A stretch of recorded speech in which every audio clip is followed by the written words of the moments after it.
नमस्कार दोस्तों, आपके अपने चैनल सफ़र में आपका स्वागत है। और आज इस वीडियो में हम बात करने वाले हैं केदारनाथ टेम्पल टूर प्लानिंग के बारे में। मैं इस वीडियो में आपके सभी प्रश्नों का जवाब देने की कोशिश करूंगा, जैसे कैसे जाएं, कब जाएं, कहां रुकें, कुल खर्च, हेलीकॉप्टर बुकिंग इत्यादि। तो अगर आपको केदारनाथ यात्रा के बारे में कोई जानकारी नहीं है तो इस वीडियो को अंत तक जरूर देखें।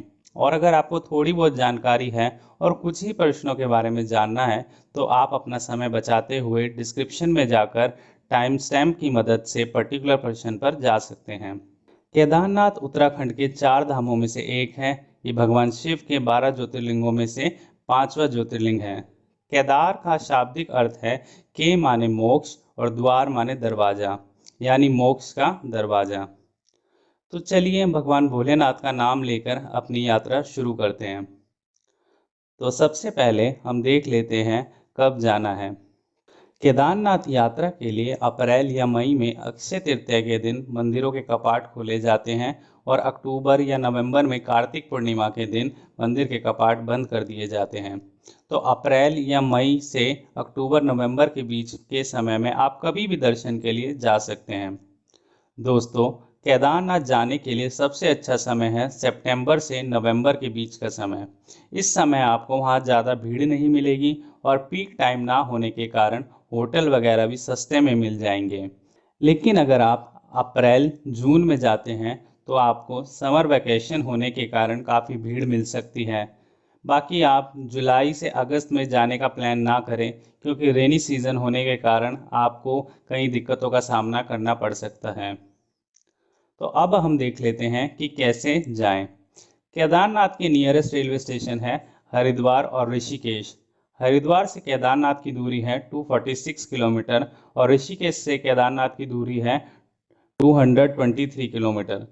लेकिन सभी शहरों से ऋषिकेश के लिए डायरेक्ट ट्रेन नहीं है, तो आप अपने शहर से हरिद्वार आ सकते हैं। और अगर आपके शहर से हरिद्वार तक भी डायरेक्ट ट्रेन नहीं है तो आप न्यू दिल्ली जाकर भी हरिद्वार आ सकते हैं। और अगर आप फ्लाइट से आने का सोच रहे हैं तो आपको नियरेस्ट एयरपोर्ट पड़ेगा देहरादून एयरपोर्ट। इसके बाद की जर्नी या तो आप बाय रोड कर सकते हैं या बाय हेलीकॉप्टर। तो दोस्तों, अगर आपके साथ बुजुर्ग, बच्चे या ऐसे लोग हैं जो ट्रैक नहीं कर सकते तो आप बड़ी आसानी से अपनी यात्रा हेलीकॉप्टर की मदद से कर सकते हैं। केदारनाथ यात्रा को कम समय में पूरा करने के लिए 6 अलग अलग हेलीपैड बनाए गए हैं, जो कि हैं देहरादून, अगस्त्य मुनि, गुप्तकाशी, फाटा, सरसी और सीतापुर।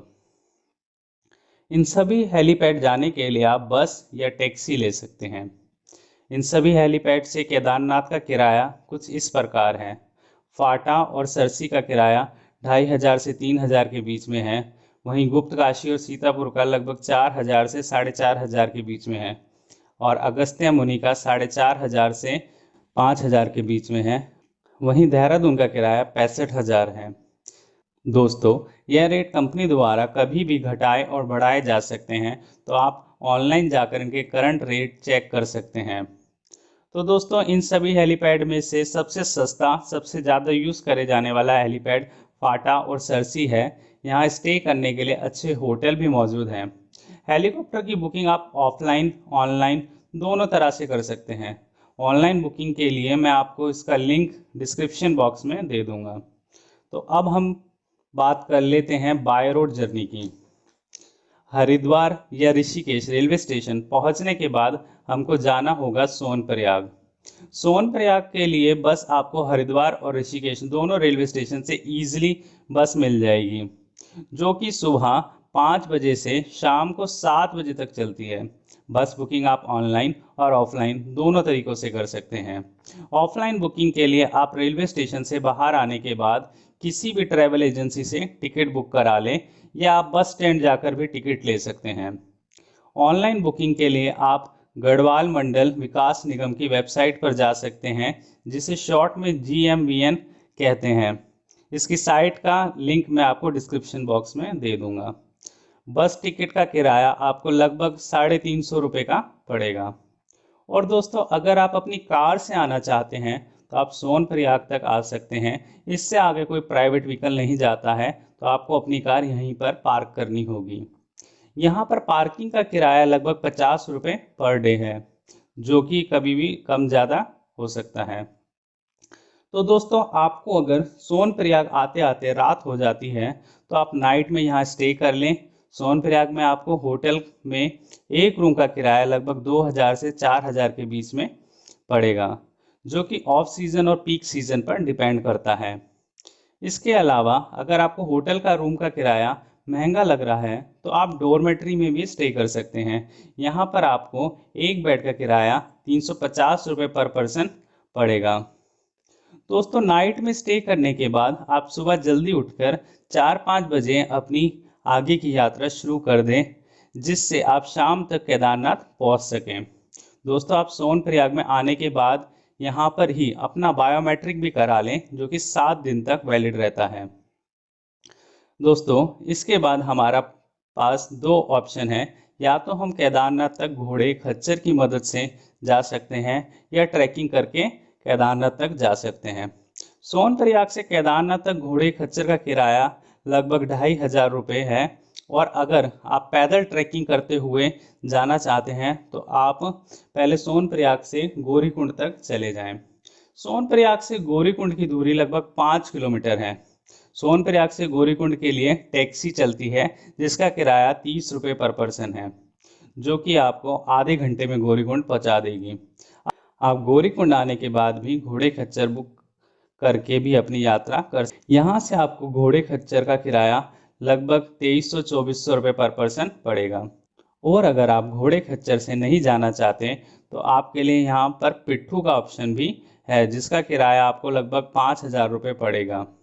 गौरीकुंड से तीसरा ऑप्शन आपके पास 16 किलोमीटर का ट्रैक करते हुए जाने का है, जिसमें मेरे ख्याल से आप नेचुरल ब्यूटी को ज़्यादा एंजॉय कर सकते हैं और अपनी मनपसंद की जगहों पर फ़ोटो भी क्लिक करवा सकते हैं। बाकी दोस्तों, आपको जगह जगह पर चाय नाश्ते की दुकानें मिलती रहेंगी। तो दोस्तों, ये 16 किलोमीटर का ट्रैक करते हुए हमें पहुंचना है केदारनाथ टेम्पल से 1 किलोमीटर पहले बेस कैंप पर। यहाँ पर हम स्टे करेंगे। दोस्तों, अगर सुबह मॉर्निंग में 3-4 बजे निकलते हैं तो आप शाम को 4-5 बजे तक बेस कैंप पहुंच जाएंगे। ये आपकी स्पीड पर डिपेंड करता है कि आप कितने समय में पहुंचते हैं। अब हम देख लेते हैं कि यहाँ रुकने के लिए हमें बुकिंग कैसे करनी होगी। यहाँ पर हम एक नाइट स्टे करेंगे, जिसके लिए पहला ऑप्शन है टेंट, जिसके लिए आपको देने होंगे 300 रुपये पर डे पर पर्सन। एक टेंट में 10 लोगों के लिए व्यवस्था होती है। दूसरा ऑप्शन है हट का, जिसका किराया है 750 रुपये पर डे पर पर्सन। इसमें भी एक हट में 10 लोगों के रुकने का इंतज़ाम होता है। तीसरा ऑप्शन है हट हाउस, जिसका किराया 990 रुपये पर डे पर पर्सन है, जिसमें 6 लोगों के रुकने की व्यवस्था होती है। दोस्तों, ये सब बुकिंग आप ऑनलाइन ऑफलाइन दोनों तरह से कर सकते हैं। ऑनलाइन बुकिंग के लिए आपको जाना होगा GMVN की वेबसाइट पर, जिसका लिंक मैं आपको डिस्क्रिप्शन में दे दूंगा। और यहाँ खाने के लिए थाली सिस्टम है, जिसमें आपको लंच डिनर के लिए देने होंगे 200 रुपये और ब्रेकफास्ट के लिए 100 रुपये।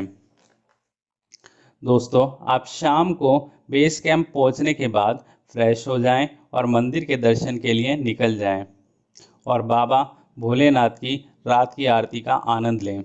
रात की आरती का समय 6 बजे है। रात को मंदिर 10 बजे तक खुला रहता है। बाकी दोस्तों, मैं आपको बता दूं, रात में हमें ज्योतिर्लिंग के दर्शन दूर से करने पड़ते हैं, और अगर आप पास से दर्शन करना चाहते हैं तो नेक्स्ट डे मॉर्निंग में 5 बजे फ्रेश होकर दर्शन के लिए फिर से निकल जाएं। तो दोस्तों, अब हमारे दर्शन कंप्लीट हो गए हैं और अब हम देख लेते हैं कि हम कितने दिन यहाँ रुकने की प्लानिंग कर आएँ। तो अगर हम बात करें हरिद्वार से केदारनाथ तक जाने और केदारनाथ से वापस हरिद्वार आने के लिए हमारे को लगभग 4 दिन लगेंगे। तो आप इस हिसाब से अपनी प्लानिंग कर आएँ। अगर हम यहाँ पे आसपास में घूमने की जगहों की बात करें तो इसके बाद आप आधा किलोमीटर की दूरी पर भैरव मंदिर है, आप वहाँ जाकर भी दर्शन कर सकते हैं। तो दोस्तों, अब हम बात कर लेते हैं कि हमारा कुल खर्च इस यात्रा के लिए कितना आने वाला है। सबसे पहले हम देख लेते हैं, यदि हम अपनी यात्रा पैदल करते हैं तो हमारा खर्चा 3000 से 5000 के बीच में आने वाला है, जो कि ऑफ सीज़न ऑन सीज़न पर डिपेंड करेगा। और यदि हम अपनी यात्रा घोड़े या खच्चर की मदद से करते हैं तो हमारा खर्चा लगभग 7,000 से 10,000 के बीच में आने वाला है। और यदि हम हमारी यात्रा हेलीकॉप्टर की मदद से करते हैं तो यही खर्चा हमारा 10,000 से 12,000 के बीच में आ सकता है। तो दोस्तों, आपको हमारी यह वीडियो कैसी लगी कमेंट सेक्शन में हमें ज़रूर बताएं, और आप कब जाने का प्रोग्राम बना रहे हैं यह भी लिखकर ज़रूर बताएं। और इस वीडियो को लाइक करना ना भूलें, और हमारे चैनल की और बाकी वीडियो देखने के लिए हमारे चैनल को सब्सक्राइब करना ना भूलें।